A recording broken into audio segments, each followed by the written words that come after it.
최근 화제가 된 글이 있습니다. 여러 온라인 커뮤니티에서 강남역에 있는 탕후루 가게 월급 수준이라는 제목과 함께 강남역 탕후루 가게 구인 공고 사진이 게재됐습니다. 이 공고에 따르면 강남역에 위치한 탕후루 가게의 월급은 무려 375만 원이라고 하는데요. 근무자는 오전 11시부터 오후 11시까지 하루 총 12시간씩 주 6일간 일해야 한다고 합니다. 이를 시급으로 환산하면 1시간에 13,000원 수준인 셈인데요. 12시간이나 바쁘게 일을 해야 되지만 내가 해도 되나? 라며 부러워하는 직장인 누리꾼들이 많았습니다. 심지어는 우스갯소리로 회사를 그만두고 지원한다는 사람들도 있었죠. 이러한 이야기가 화제가 된 이유는 바로 최저임금 발표 이슈 때문입니다. 최근 내년도 최저시급이 결정되었죠. 최저시급이 긴 회의 끝에 시간당 9,860원으로 결정되었다고 하는데요. 올해 9,620원보다 240원, 약 2.5% 오른 금액이며 월급으로 환산하면 206만 원 정도를 받을 수 있는 금액이죠. 이번 최저임금 논의는 역대급으로 가장 긴 장시간 논의 끝에 결정이 되었다고 합니다. 무려 110일이나 걸리면서 1988년 최저임금제도 시행 이후 역대 최장기 심의를 기록하게 됐죠. 회의도 15차례나 열려 최저임금제도 시행 이후 최다 횟수를 기록했을 정도로 그만큼 노사 간 의견 차이가 컸다는 뜻인 겁니다. 그럼에도 최근 발표한 9,860원에 대해 노동계와 재계 모두 만족스러운 분위기는 아닌 듯합니다. 심지어 최저시급보다 낮은 박봉을 받게 되는 저연차 공무원들의 불만도 들리고 있죠. 그래서 오늘 스토크에서는 최근 가장 이슈가 되고 있는 최저임금에 대해 한번 알아보고자 합니다. 그리고 현재 한국의 최저임금은 적정한 수준일까요? 안녕하세요. 저는 김영빈이고 미래의 가난에 대비하는 채널 스토크 지금 시작합니다.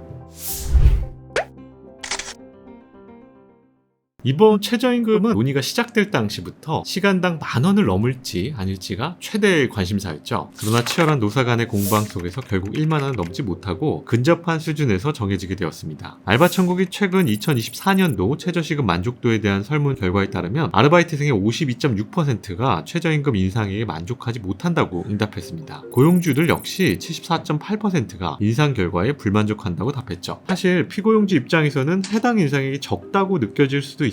이번 최저임금 인상률이 물가 상승률에도 미치지 못하기 때문입니다. 올해 7월까지 소비자 물가는 지난해 같은 기간보다 4.9% 올랐고 특히 외식 물가 상승률은 22년에 비해 7.7%가 상승했다고 하는데요. 이는 IMF 이후로 가장 높은 수치라고 합니다. 특히 원달러 환율도 1,300원이 넘으면서 수입 물가, 원자재 등의 전반적인 생활 물가가 오르면서 서민들의 장바구니가 점점 위협받고 있습니다. 그러다 보니 2.5%라는 인상액이 물가 상승률에 비해 적다고 느껴지는데요. 실질적으로는 실질임금이 감소하고 소득 격차는 더 벌어질 것이라는 걱정이 드는 거죠. 물론 고용주들도 역시 난감한 상황입니다. 이들은 인건비 증가로 인한 영업이익 감소를 걱정할 수밖에 없습니다. 소상공인연합이 진행한 실태 조사 결과에 따르면 지난 몇 년간 소상공인의 연평균 영업이익 상승률은 1.6%에 불과했지만 인건비 상승률은 3.7%에 달했을 정도로 인건비에 대한 부담감이 커지고 있는 상황이죠. 그렇게 많은 고용주들이 알바 자리를 줄이려고 하고 있습니다. 최근 SNL에서 키오스크 귀신과 관련된 웃긴 에피소드가 나오기도 했는데 이처럼 증가하고 있는 인건비로 인해 알바생들 대신 키오스크의 판매량이 급증하고 있다고 합니다. 1인 매장 운영 솔루션 기업 먼키오더스에 따르면 최저임금 인상 발표 후 키오스크 문의가 실제로 3배가량 증가했다고 밝혔습니다. 일주 평균 35건이던 문의가 일주일 사이 107건으로 급증했다고 하죠. 특히 올해 들어 고용원이 없는 자영업자의 증가세는 더욱 가팔라지고 있는데요. 1월 409만 9천 명에서 6월 438만 7천 명으로 늘어 7%의 증가율을 보였습니다. 이렇듯 고용주와 노동자 모두 인상 결과에 만족을 하지 못하는 상황인데요. 우리나라의 최저임금 수준이 다른 나라에 비교해 봤을 때는 어느 정도일까요? 과연 적정한 수준일까요?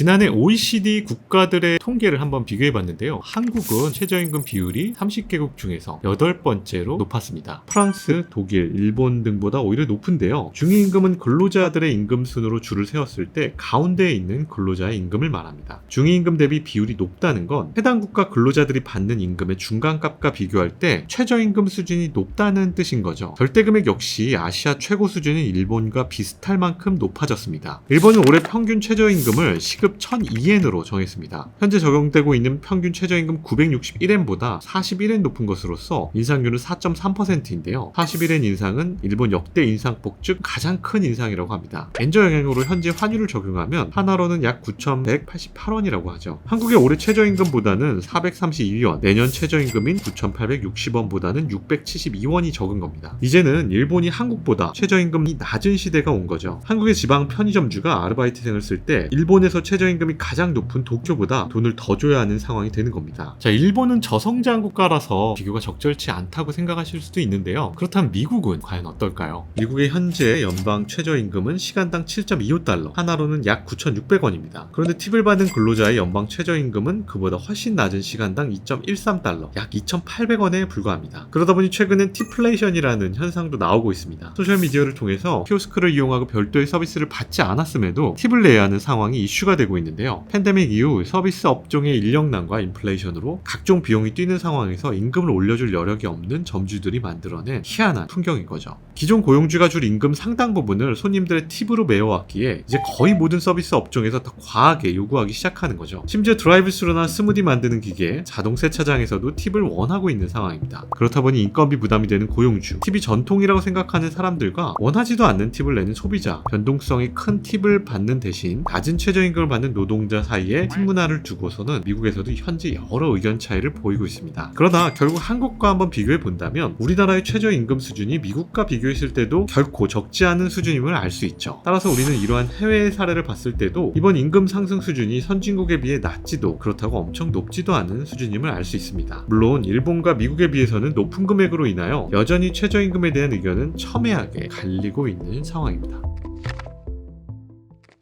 그렇다면 최저임금 제도는 과연 우리나라 경제에 어떠한 영향을 미치게 될까요? 우선 최저임금이 인상된다면 저축액을 늘릴 수도 있고 투자를 늘릴 수도 있는 거고 소비가 증가할 수 있습니다. 즉 시장에 유입되는 돈이 증가한다는 거죠. 그러나 그렇게 된다면 물가 상승에 영향을 줄 수가 있습니다. 이번에 결정된 인상폭이 전년 대비 낮은 이유에는 물가를 잡기 위한 의도도 있습니다. 물가 상승기에 최저임금을 과도하게 계속해서 올리면 인플레이션이 심해지는 현상이 발생하기 때문이죠. 그러므로 최저임금이란 적당한 수준에 설정이 되어야 사람들의 구매력이 증가하는 동시에 적정한 물가 상승률을 유지할 수 있는 것이죠. 그렇게 이번 상승률을 해당 요인들을 반영하여 중간 정도로 설정했다고 볼 수 있을 것 같습니다. 물가는 시간이 지날수록 계속 오르기 때문에 화폐의 가치는 그만큼 점점 낮아지게 됩니다. 물가는 우리나라 최초로 소비자 물가 상승률을 기록한 1966년부터 쭉 상승해 왔습니다. 그러나 항상 임금 상승은 그에 미치지 못했습니다. 노동과 화폐는 물가가 오르는 것에 비해서 상대적으로 가치가 떨어지고 있습니다. 그렇기 때문에 꾸준히 투자를 해야 하고 내 자산의 가치를 지킬 수 있게 계속해서 투자 시장에 관심을 가져야 합니다. 어떤 상황들이 내 자산에 영향을 주는지 파악하고 여러 변수들에 휘둘리지 않고 단기적인 투자를 해야 합니다. 또 한 분야에 전부 투자하는 것이 아니라 투자 포트폴리오를 체계적으로 분산해서 변수를 줄여야 합니다. 이러한 긴 호흡의 투자 방식이 지루하게 느껴질 수는 있어도 오랜 시간 동안 시장에 머무르는 것이 이번 최저임금 논란에서 벗어나 나의 자산의 위험을 줄이는 가장 쉬운 방법이라고 생각을 합니다. 오늘은 최저임금에 대해서 이야기해봤는데요. 생활에서 가장 중요한 임금과 물가에 관련됐다 보니 서로 입장 차이가 극명하고 줄이기도 사실 어려워 보입니다. 그러나 우리 스토크 구독자 여러분들께서는 이러한 사례들을 보면서 어떤 변동성이 큰 상황에서도 흔들리지 않을 수 있도록 앞으로도 좋은 투자를 만들어 갔으면 좋겠습니다. 오늘도 스토크 시청해주셔서 감사드리고요. 영상이 좋았다면 구독과 좋아요, 알림 설정까지 부탁드리겠습니다. 다음에도 더 좋은 경제 이야기로 찾아뵙도록 하겠습니다. 감사합니다.